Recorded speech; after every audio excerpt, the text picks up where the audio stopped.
Assalamualaikum warahmatullahi wabarakatuh. Selamat malam para sobat YouTuber dimanapun berada, khususnya kepada Bapak Ibu Guru se-Nusantara. Jumpa kembali dengan channel saya, channel yang selalu berbagi informasi seputar dunia pendidikan dan dunia medsos. Baik, Bapak Ibu, di sini pada edisi kali ini saya akan berbagi informasi tentang yang mendasarkan pada Permendikbud nomor 12 tahun 2024 yang menyatakan bahwa resmi kurikulum Merdeka menjadi kurikulum nasional. Dan dasarnya adalah paparan Mendikbud Ristek pada tanggal 27 Maret 2024. Namun sebelum kita lanjut, kita dengarkan intro yang satu ini. Fearless.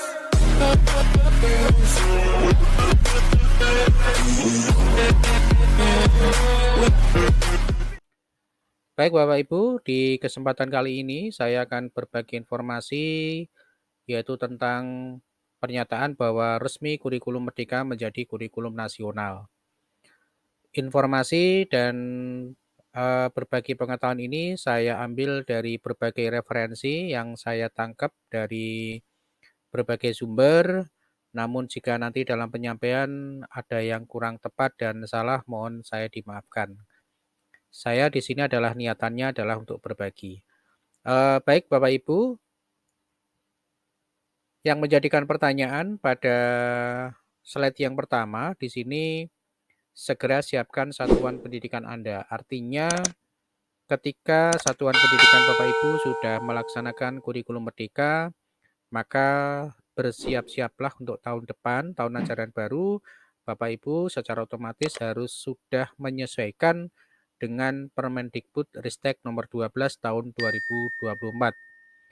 Sebenarnya di sini kurikulum tidak berubah, namun dari Mendikbud ini adalah menyempurnakan dari kurikulum Merdeka yang sebelumnya. Sehingga di sini ada hal-hal yang baru yang Bapak Ibu perlu diketahui. Salah satu itemnya adalah apa yang akan saya sampaikan di slide presentasi berikut ini. Baik, kita masuk ke slide berikutnya. Yang pertama adalah tentang latar belakang dari perubahan kurikulum. Perubahan kurikulum dari kurikulum Merdeka menjadi kurikulum nasional didasari oleh Permendikbud Ristek nomor 12 tahun 2024. Kurikulum nasional merupakan upaya untuk menyelaraskan dan memperkuat strategi kurikulum dalam mendukung terwujudnya tujuan pendidikan nasional.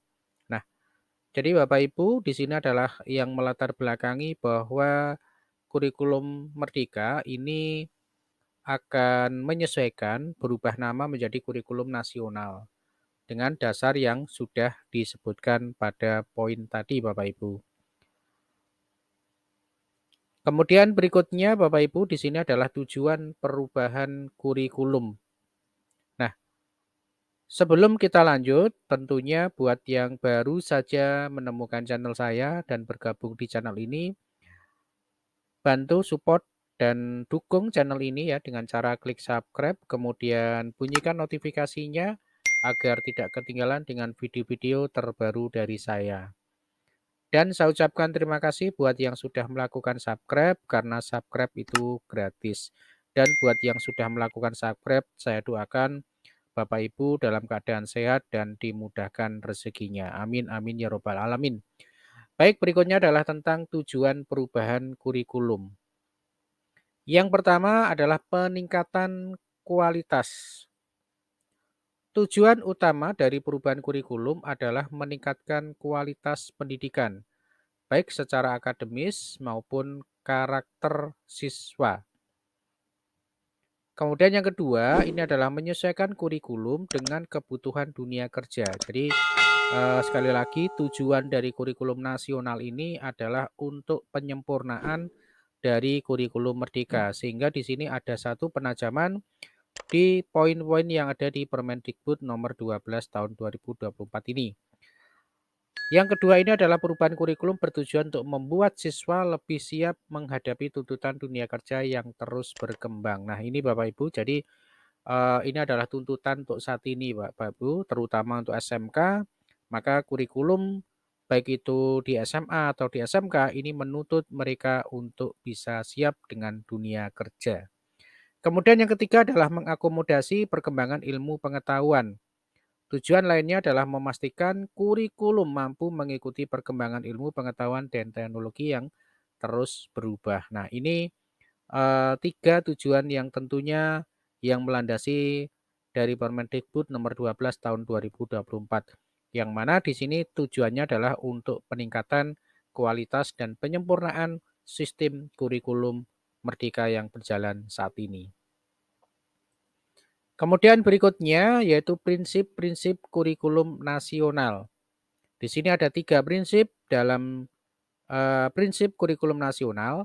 Yang pertama adalah keterpaduan mata pelajaran, yaitu kurikulum nasional menekankan keterpaduan antar mata pelajaran untuk memberikan pemahaman yang holistik kepada siswa. Kemudian yang kedua adalah pembelajaran kontekstual, yang mana prinsip ini mendorong pendekatan pembelajaran yang relevan dengan realitas dan kebutuhan siswa di berbagai konteks, Bapak Ibu. Kemudian yang ketiga adalah penguatan pendekatan saintifik, yaitu kurikulum nasional memperkuat penerapan pendekatan saintifik agar siswa terbiasa menggunakan nalar dan logika dalam mempelajari berbagai konsep. Nah, 3 prinsip inilah yang melatar belakangi dari kurikulum nasional, Bapak Ibu. Kemudian berikutnya, struktur kurikulum nasional di sini pada dasarnya ada 3 item yang bisa menjadikan dasar perubahan pada kurikulum Merdeka ini. Pada tingkat SD, jumlah mata pelajarannya itu ada 8, jumlah jam belajar per minggunya adalah 25 jam per minggu. Sedangkan untuk SMP itu adalah 12 jam mata pelajaran, kemudian jumlah jam belajarnya adalah 35 jam per minggu. Sementara untuk tingkat SMA jumlah jam pelajaran itu adalah 15, jumlah jam belajar adalah 40 jam per minggu. Namun Bapak Ibu, struktur ini nanti bisa dilihat secara lengkap dan secara detail itu pada struktur kurikulum nasional. Jadi ini belum menjadikan patokan pasti, nanti silahkan Bapak Ibu lihat secara detailnya di tingkat masing-masing satuan pendidikan, baik itu SD, SMP, SMA maupun SMK. Tentunya di sana akan ada penjelasan lebih detail tentang struktur kurikulum nasional. Berikutnya adalah implementasi kurikulum nasional. Di sini tentunya ada 3 capaian target yang diinginkan oleh pemerintah, dalam hal ini Kementerian Mendikbud Ristek ya. Yang pertama adalah pelatihan guru. Guru-guru akan mendapatkan pelatihan agar mampu mengimplementasikan kurikulum secara efektif. Nah, jadi di poin pertama ini tentunya pemerintah tetap akan menargetkan ya untuk peningkatan kualitas guru, yaitu dalam hal pelatihan guru. Kemudian yang kedua itu adalah pengembangan materi pembelajaran. Pengembangan materi pembelajaran yang sesuai dengan kurikulum baru akan dilakukan secara menyeluruh. Nah, di sini titik poin target juga dalam implementasi kurikulum Merdeka adalah dalam hal pengembangan materi pembelajaran. Kemudian yang ketiga adalah penyusunan bahan ajar. Pelaksanaan penyusunan bahan ajar yang mendukung kurikulum baru akan menjadi fokus utama. Nah, ini 3 target yang ingin ditarget oleh pemerintah dalam hal penerapan implementasi kurikulum Merdeka, Bapak Ibu. Berikutnya adalah evaluasi dan perbaikan kurikulum. Tentunya di sini ada 2 sasaran yang dilakukan oleh pemerintah di dalam mengevaluasi dan perbaikan kurikulum. Yang pertama adalah evaluasi berkala, yang mana di sini ada evaluasi rutin akan dilakukan untuk memastikan efektivitas kurikulum. Jadi Bapak Ibu di sini tentunya pemerintah sudah membentuk satu tim untuk pendampingan daripada kurikulum nasional. Yang kedua adalah perbaikan kontinu. Perbaikan dan penyelesaian kurikulum akan dilakukan secara berkala berdasarkan hasil evaluasi Bapak Ibu. Jadi kurikulum nasional ini akan terus mendapatkan pendampingan sehingga penyempurnaan yang ditargetkan oleh pemerintah ini tercapai sesuai dengan tujuan yang berfokus kepada siswa. Berikutnya adalah dampak perubahan kurikulum pada pendidikan. Yang pertama, peningkatan kualitas lulusan. Perubahan ini diterapkan mampu mencetak lulusan yang memiliki kualitas kompetensi lebih tinggi. Nah, ini adalah target yang pertama, Bapak Ibu, dampak yang diinginkan oleh pemerintah di dalam melakukan perubahan kurikulum Merdeka ini menjadi kurikulum nasional ya. Tentunya adanya peningkatan kualitas lulusan. Yang kedua, persiapan dunia kerja. Siswa diharapkan lebih siap menghadapi tuntutan dunia kerja yang semakin kompleks. Nah, di sini utamanya SMK Bapak Ibu, dunia kerja ini menjadikan target utama bahwa lulusan SMK itu lebih banyak berorientasi pada dunia kerja. Sehingga dengan kurikulum Merdeka ini atau kurikulum nasional ini bahwa pemerintah ini lebih siap mengantarkan siswa untuk pada dunia lapangan kerja Bapak Ibu. Kemudian yang ketiga adalah relevansi materi pembelajaran.